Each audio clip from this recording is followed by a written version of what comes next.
Hey there, I'm Chuck Holton.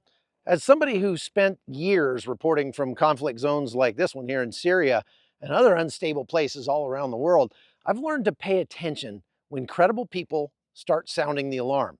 Recently, Dr. Peter Marks, who's the former head of vaccines at the FDA, went on CNN to warn about man-made biological threats. Now, these aren't hypothetical, they're real, and we're not as prepared as we should be. Now, this isn't 2020. Most of us aren't as trusting of the system as we used to be, but that doesn't mean the danger is gone.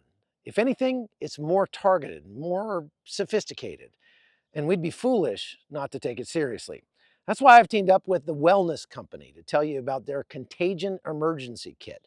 It includes 5 doctor-prescribed medications like ivermectin, hydroxychloroquine, Tamiflu, a nebulizer, all tools that can make the difference if another outbreak hits. So ordering it's easy. You just fill out a short online form and your kit arrives in about a week or two.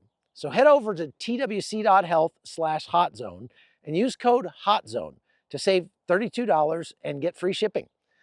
Look, we prepare in every other way, all of our areas of life, so don't get caught off guard here. This is one kit that's a smart way to stay ready. It's only available, though, to U.S. residents. Go to twc.health/hotzone and get yours today. And we're staying in a 2-story concrete house that was sort of donated to us by a Christian militia group, which has its base near here. And we've been given this house, but I've been learning something about the history of the place that's pretty chilling. As it turns out, that the house was an ISIS prison. And ISIS took over this area in 2014.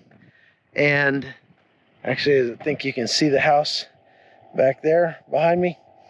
And they kept prisoners there.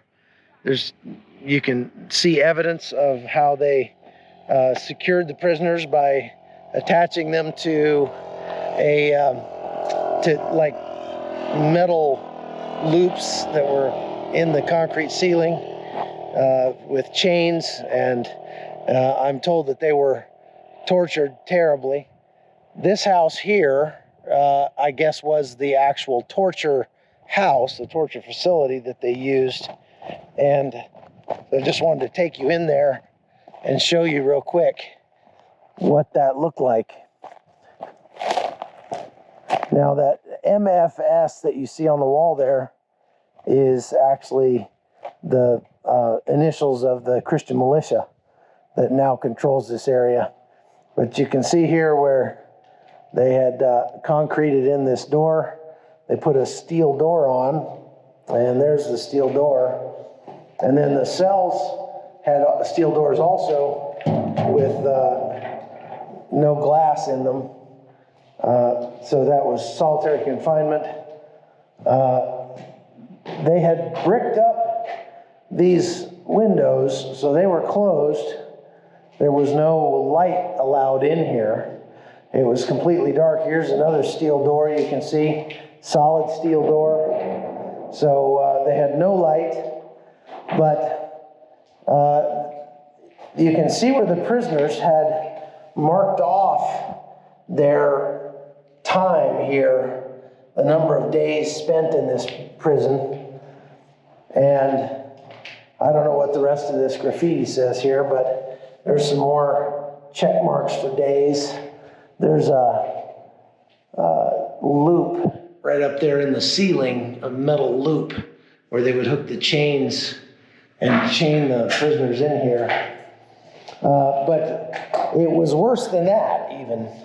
It wasn't just that they used this building to torture their prisoners, but if we walk around the back of the building here, you can see, look at this. Right along this back wall, there are a couple places where there's a bunch of bullet holes right here in the wall. And if I stand right here, you can see about the height of those bullet holes. And that's right, they were executing people right here where I'm standing. against this wall. Here's some more over here. You can see how they bricked up the windows so that no light could get in. It was an absolute place of torture and misery. Now, once ISIS was driven out of this area, the SDF, the Kurds, took it over and then used the prison back over there as a prison for ISIS prisoners. And so turnabout's fair play, I guess. I don't think there were any executions going on of ISIS guys here that I know of, but not that they didn't deserve it. So we're making use of this building now.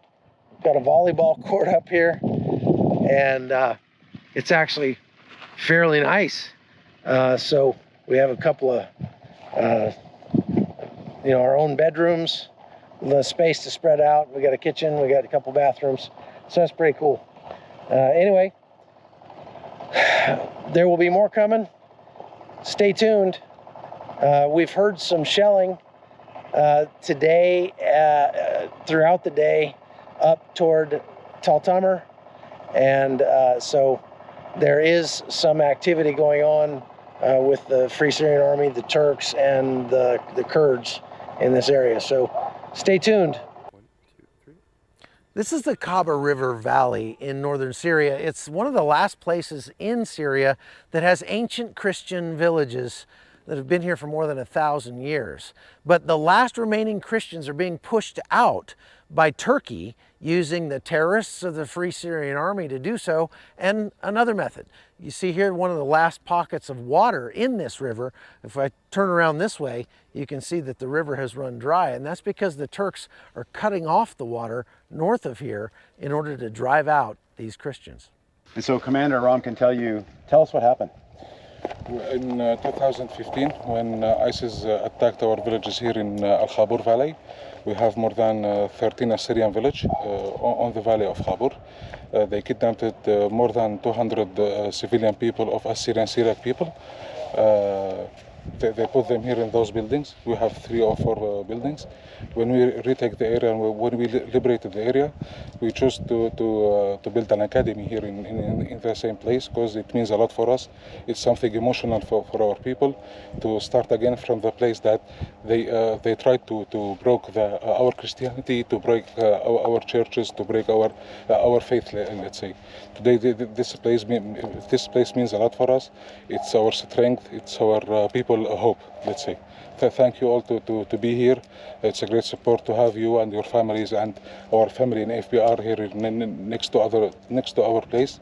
I chose this building to let it be for you in your visit to Syria, because again it's a hope for us that we are trying to rebuild again. We are trying to have support again. We have other families here. We know that our people now, most of them left, but now we have other families here that they are from our people, and we see each other like one family. There's an interesting story we heard today. We went and interviewed a young woman, about 21 years old. When she was 15, she was taken by ISIS, kidnapped away from her family, she and her mother, and then moved all around this area. At one point, she was, she said, dishonored by the ISIS fighters, and then ended up in the home of a sheikh, a very wealthy, powerful Arab man in one of the towns near here. And he kind of acted like he was just, oh no, I'll just take care of you, no problem. You'll be fine here, you'll be well cared for.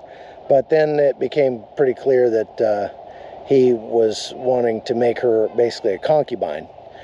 He apparently had other Yazidi slaves that he used for sex and that sort of thing, as well as 2 wives. So this guy was a real piece of work, and eventually got his comeuppance when NATO-backed forces attacked that town, the town where they were, and the sheikh got whacked and was killed, and then she was set free and went back to her family. Kind of a happy ending, although she endured some trauma for sure, but an amazing story nonetheless. She's now married. She has 2 children, and she didn't want us to film her telling her story. She's still very afraid of ISIS, even though you don't hear much about ISIS anymore, but it is a definite problem in this area still. Like I had said yesterday, there's still a bunch of ISIS in the Al-Hol camp, but they're also conducting sort of insurgent type attacks around this area as well, and growing in their influence little by little as they try to consolidate and reconstitute as a top-down led terrorist organization. Right now they're still kind of distributed. There are regional or area leaders, but for the most part they don't have any centralized command and control. So the U.S. could keep a lid on this without too much trouble, without having to add a whole bunch of troops here. We've already got about 600 troops here in Syria, but whether or not the current administration will do that sort of remains to be seen. Anyway, sad story with a happy ending. For today's podcast, thanks for watching. I'm Chuck Holton.